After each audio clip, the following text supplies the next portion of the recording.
evacuate everybody in case of another eruption. What scientists don't know enough about, though, is the entire mountain range of the restless Cascades, and that brings us to part 3 of a special 7-part series on our string of West Coast volcanoes. Reporter Bill Van Amburg has covered them from Canada to California, and tonight he has a report on Mount Mazama, now known as Crater Lake, and the testing still going on there. You're flying south over the southern Cascade Range, and even though early on a clear summer morning the air is already rough over the rolling, uneven terrain, all of a sudden you're over the lip of a huge hole. It's smooth air and the sights are astounding. You're flying over a huge body of water surrounded by sheer cliffs. It's 6 miles just to the other side. Suddenly you realize you're flying through space where there used to be rock. Where your plane is, there used to be a mountain. A massive mountain that blew itself apart just 6,600 years ago.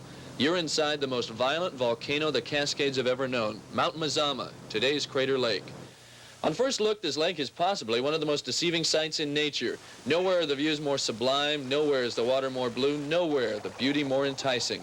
But take a closer look.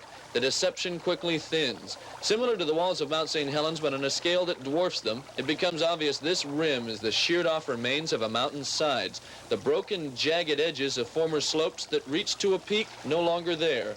The haggard survivors of nature's ultimate release. I think some geologists would like to look at Crater Lake as the ultimate scenario of a Cascade volcano. This is the greatest thing that could happen. By greatest, I mean the biggest event that could probably happen in the Cascade volcano. What's here today gives clues as to what was here before. The peak was huge, a wide, slowly sloping monster that might have reached 12,000 feet tall. That's a mile taller than the rim is now. Let's put that in perspective. Take Crater Lake as it is and imagine a mountain on top of it, 5,000 feet above its surroundings, and about 5 to 6 miles across at the base. The old familiar form of Mount St. Helens fits. An entire mountain the size of our neighboring volcano fits the space Mazama destroyed. The forces that beheaded Mazama were as varied as they were massive. It took almost 1,000,000 years to build and only weeks or even days to make it fall. This desert of volcanic rock attests to the power pouring from Mazama's heart. It's an open scar stripped clean of life and left to bake by one of hundreds of superheated pyroclastic flows, hot ash blasts that race down the slopes. Even today, survival is iffy on this pyroclastic plain. But while the eruptions and hot flows were massive, the main destruction was gargantuan. Crater Lake's top did not blow out, it fell in. Cubic miles of solid rock that collapsed because there was nothing left under it to support it. The eruptions were so huge, so devastating, they drained off most of the magma chamber under the crater.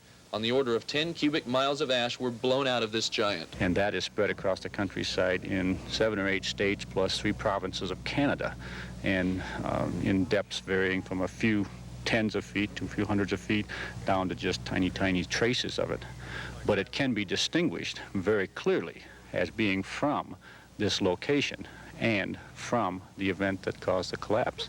So far, Mount St. Helens has lost between 1 and 1.5 cubic miles of rock. It's not even in Mazama's league. That peak displaced almost 17 times more rock than St. Helens, when you count the 15 cubic miles of summit that now sits about 2,000 feet under one of the deepest lakes in the world. While geologists ponder what exact process made that much of a mountain disappear, the rest of us can peer into that void and see what made the mountain exist. It's a chance to look inside a giant. These deeply cut U-shaped valleys surround the lake. They're the remains of massive glaciers, bisected by the blast, melted away. Only their formidable channels are left. Half their erosive work was done in vain because it's just no longer there. This slope shows the building of a Cascade volcano from the inside out. Each layer is a different lava flow or ash and pyroclastic deposit. There are 30 separate zones here, twisted and smashed under the incredible pressure of a building fire mountain. Each one shows the complicated tale of creation laid bare by destruction. This eerie form along one corner of the lake bears the name Phantom Ship, and it's a name strangely fitting, for it's the specter of a volcano that died for Mazama to live. It's a volcano that was engulfed by the ravenously expanding bulk of Mazama. Its sails were cracks or vents inside of it known as dikes. They filled with magma, cooled, and they've resisted not only erosion, but the death throes of the volcano that killed it, like a stubborn ghost haunting its murderer. Mazama gave life as well as took it, though. Its sides are dotted with epoch-like peaks of cinder cones and small volcanoes known as parasites. Mount Scott to the east now dominates the lake as the tallest peak, yet it used to be just one of the vents that shared Mazama's massive shoulders, and maybe even drained its volcanic core. But the greatest chance for new life comes from inside the caldera itself. Its collapse was not its end. Wizard Island and its lava flows are proof of that. Built amid the rubble of a collapsed cone, they're symmetrical new beginnings from jumbled debris. And buried underwater at the far end of the lake is a cone that's even larger than Wizard is. Still, experts are looking elsewhere for the next birth.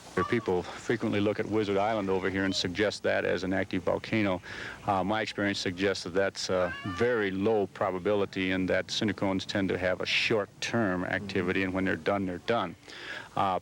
The possibilities do exist that another event could occur. We might actually get a whole resurgence here of volcanic activity, and it's possible in, not immediate future, but in the necessary thousands or tens of thousands of years to build another Mount Mazama. In the end, we all look to the lake, though, drawn back to this blue beauty over all else. The lake may be the youngest feature of this recent ruin, but experts are drawn by what it hides.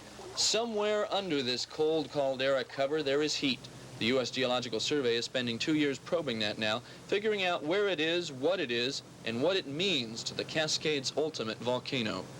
Most of us like to think of Crater Lake as something eternal and unchanging.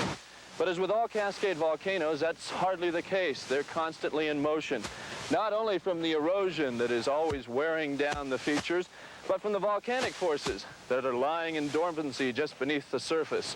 There's even the possibility that we could see new lava flows here, possibly filling in the crater, healing the wounds of 6,600 years ago. There's even a more remote chance that we could see activity begin again here in our own lifetimes. Well, tonight at 11 o'clock on Part 4 of the Restless Cascades, a look at Mount Adams and Mount Jefferson in that Restless Cascade range. That's later at 11 here on Channel 7. Two famous names in Boston leave the team today. We'll have more on that and more on the fight in Las Vegas coming up with Jim Selenia.